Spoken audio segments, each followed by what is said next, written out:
ke? Semayang. Alladzina dhalla sa'yuhum fil hayatid dunya. Dia semayang, tapi semayang dia tidak diterima di sini. Masuk kubur tu terkejut dia. Allah, masuk kubur dah aku, dia sebut. Dia sebut terus pada malaikat. Malaikat, tolonglah bagi peluang untuk aku hidup kembali di atas dunia, malaikat. Penuh penyesalan yang tak berkesudahan. Tapi ulang. Malaikat kata, ulang lagi aku nak dengar engkau sebut. Kamu ulang lagi, kamu sebut, kamu nak hidup. Malaikat mengejek begitu je. Kalla innaha kalimatun huwa qailuha. Kamu boleh sebutlah berapa banyak pun kamu nak sebut, tapi jangan harap kamu boleh hidup balik. Kamu tak akan hidup dah. Ni alam barzakh yang penuh dengan penyesalan. Kumpulan yang ketiga. Yang pertama tadi, ia mati dalam keadaan buat zalim. Yang kedua, mati dalam keadaan yang masing-masing melawan perintah Allah. Orang Islam lawan perintah Allah.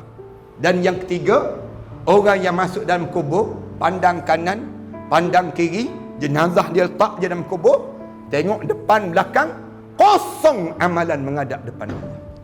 Tak ada amalan. Tak semayang ke? Semayang. Tak puasa ke? Puasa.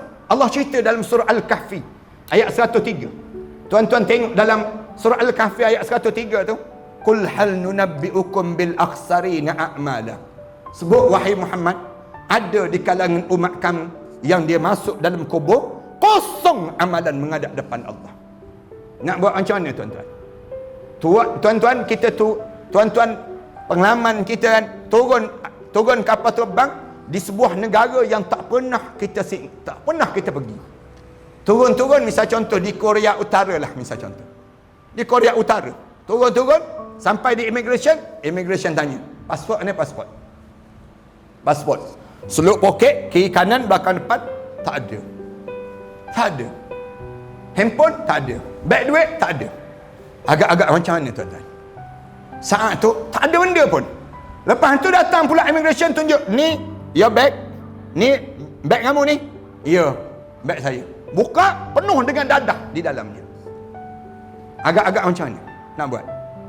Qul hal nunabbi'ukum bil akhsarina a'mal. Turun di Korea Utara, tergamam kita. Mengapa kita nak buat? Immigration tanya, mana pasport? Pasport mana pasport? Kamu baru turun ni. Mengapa yang kita nak buat? Tak boleh nak buat apa dah. Nampak muka Jongnam dia. Nampak kitanya. Tak boleh nak buat dah. Habis dah. Ni bukan turun di Korea Utara. Ni bukan turun di Zimbabwe ni. Tapi ni turun ke negara barzah. Turun kosong amalan. Kenapa kosong? Tak semayang ke? Semayang. Alladzina dhalla sa'yuhum fil hayatid dunya. Dia semayang, tapi semayang dia tidak diterima di sisi Allah. Dia puasa, tapi puasa dia tidak diterima di sisi Allah. Dia buat haji, tapi haji dia tidak diterima di sisi Allah. Ulaika alladzina habitat a'maluhum. Allah kata, hancur lebur amalan-amalan dia. Fala nuqima lahum yaumal qiyamati wazna. Kami tak timbang. Amalan dia tu tak ada timbangan. Junam terus dalam neraka Allah Subhanahu wa taala. Kenapa jadi demikian? Tuan-tuan, kalau kita nak suruh selamat, ulama kata, tolong jaga 3 perkara ni. Yang pertama, hati kita ni jangan berbolak-balik dengan Islam. Tuan-tuan jangan berbolak-balik dengan Islam, tuan-tuan. Yakin hidup hanyalah dengan Islam. Wala tamutunna illa wa antum muslimun. Jangan biarkan kamu mati kecuali saat mana kamu mati kamu seorang muslim. Jangan kamu mati dalam keadaan kamu tidak muslim. Jangan percaya dengan nasionalis, tuan-tuan. Nasionalis dia menipu kita. Tuan-tuan jangan percaya dengan sekularis. Dia tak boleh tolong kita, tuan-tuan. Jangan terlibat dengan izm-izm selain daripada Islam. Dalam hidup kita ni hanya Islam. Wa man yabtaghi islami dinan falan yuqbala min. Siapa yang cari selain daripada Islam sebagai satu cara hidup dia, Allah tak terima. Allah tak terima, tuan-tuan. Jangan ambil pahaman etis, pahaman yang merosakkan di kalangan kita pada hari ini, liberalis dan sebagainya. Tuan-tuan tak nampak orang alim yang sedang tunjuk jalan hidup kita dalam ekonomi, dalam sosial, dalam politik, dalam apa saja, Contohilah orang-orang yang saleh, yang tahu jalan hidup ke akhirat Allah. Jangan kita peduli terhadap orang lain. Jangan terpedaya, tuan-tuan. Orang kita di atas dunia ni kan, dengan orang kafir dia boleh terpedaya lagi. Pelik betul dalam hidup. Di antara Tok Guru Tan Sri Tuan Guru Datuk Seri Abdul Hadi Awam dengan Claire Brown tu yang datang daripada UK, wanita perempuan kafir yang datang bagi tahu Tok Guru ni makan rasuah. Orang kita percaya terhadap Claire Brown. Logik tak logik, tuan-tuan? Saya buat contoh yang mudah. Ni orang alim, ni orang soleh, yang ni orang kafir. Orang kafir tuduh orang soleh. Contoh yang mudah, orang kita percaya. Bagaimana mereka gunakan dakwah tersebut? Itu baru atas dunia. Atas dunia, tuan-tuan. Bayangkan di akhirat nanti. Nak jawab apa dia? Ni contoh yang mudah untuk dipahami di kalangan kita.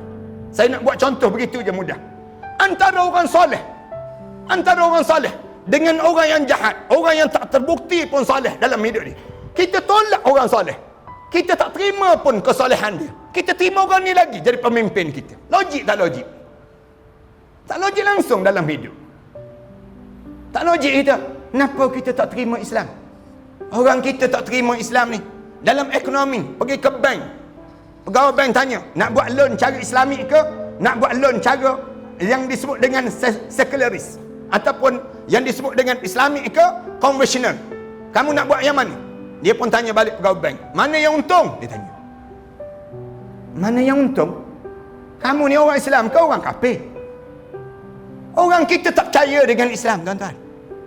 Dalam pendidikan, saya buat contoh yang mudah. Pendidikan itu dalam ekonomi. Dalam pendidikan, orang kita tanya, tak hantar anak ke menghafal Quran, belajar Quran?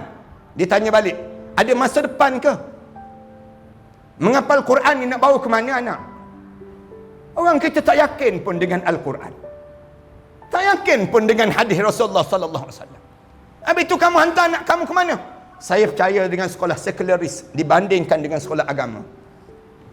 Bila anak-anak kita habis belajar, tuan-tuan, dia guna ke apa yang dia belajar? Dia tak guna pun, tuan-tuan. Tuan-tuan tanya diri tuan-tuan sendiri. Bila tuan-tuan habis belajar, tuan-tuan guna ke yang tuan-tuan belajar dahulu? Tak guna pun sekarang. Yang kita kena guna Al-Quran dan hadis Rasulullah sallallahu alaihi wasallam.